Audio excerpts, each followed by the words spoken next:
Begin here. Today we are expected to learn if a certain referendum question will make it on the November ballot. The question asks voters if they want to only allow students to play on school sports teams and use public facilities based on their assigned sex at birth rather than their gender identity. Now, earlier this year, the group Protect Girls Sports in Maine submitted a citizens' petition to get the question in front of voters. However, last week, Maine's Chief Deputy Secretary of State recommended that thousands of those signatures should be invalidated because petitioners did not follow certain rules in collecting them. Secretary of State Shannon Bellows is expected to be releasing her final decision at some point today. Also happening today, union nurses in Houlton are planning to strike. It'll be a 4-day strike. The nurses say they are protesting management's refusal to address staffing concerns. Houlton Regional Hospital closed its labor and delivery services unit in May of last year. Anticipating that would force women in labor to come to the emergency room, the hospital reportedly agreed to keep at least 3 nurses on staff in the ER at all times. But the nurses say the hospital is not honoring that agreement. The strike is expected to run through Friday. The hospital says it will implement a contingency plan so that patient care is not affected.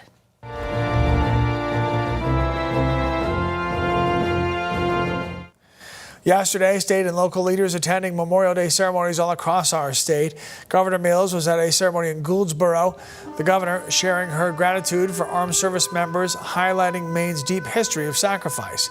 Governor Mills also spoke about current military action in the Middle East, denouncing the war in Iran and calling for those troops to get back home. Multiple veterans speaking as well, honoring their friends and family who never did make it home. Mills and other state leaders say the holiday is a time to reflect and to come together as a country. We honor not fighters of fortune, but soldiers of selfless sacrifice who heard an unmistakable call to defend our Constitution and our country. And I think it's important that we remember why so many have sacrificed their lives for what a great country and what a great opportunity we have in the United States. Some of the veterans attending the ceremony said Memorial Day is far more than just about barbecues and a day off. They encourage younger generations to participate in Memorial Day observances and learn more about military service and sacrifice. Senator Susan Collins marked the holiday at the Southern Maine Veterans Memorial Cemetery in Springvale. Collins is the daughter of a World War II combat veteran. She paid tribute to fallen soldiers and said military families do not bear their burden alone. The men and women of our armed forces strengthen those mystic cords. From generation to generation, they add new and everlasting strands of valor, devotion to duty, and sacrifice. The ceremony also honored veterans who have served all over the world. Collins said Memorial Day reminds us of our obligation to uphold the values that inspired such service and sacrifice.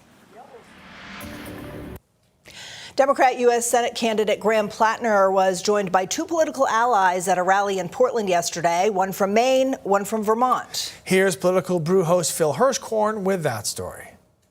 We need a political revolution. Addressing a crowd of 1,700 people, according to his campaign, Graham Plattner echoed the progressive message of the Fighting Oligarchy Tour founder and headliner, Vermont U.S. Senator Bernie Sanders.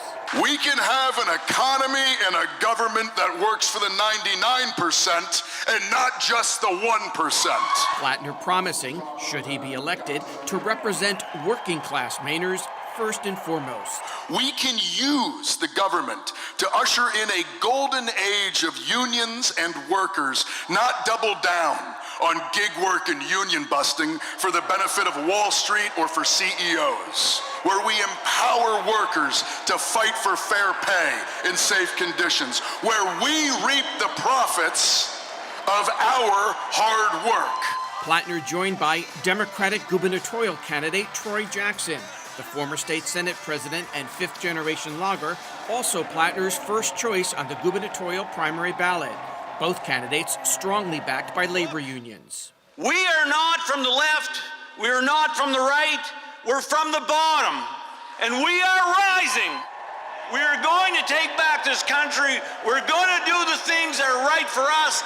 because we matter.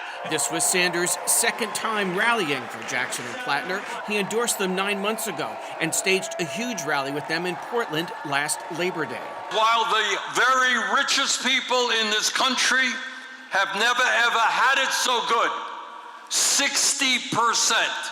60% of our people are living paycheck to paycheck, struggling to put food on the table, pay for health care, education, and other basic necessities.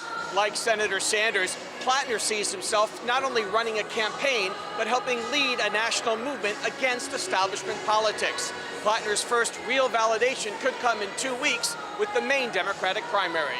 In Portland, Phil Hirschkorn for News Center, Maine.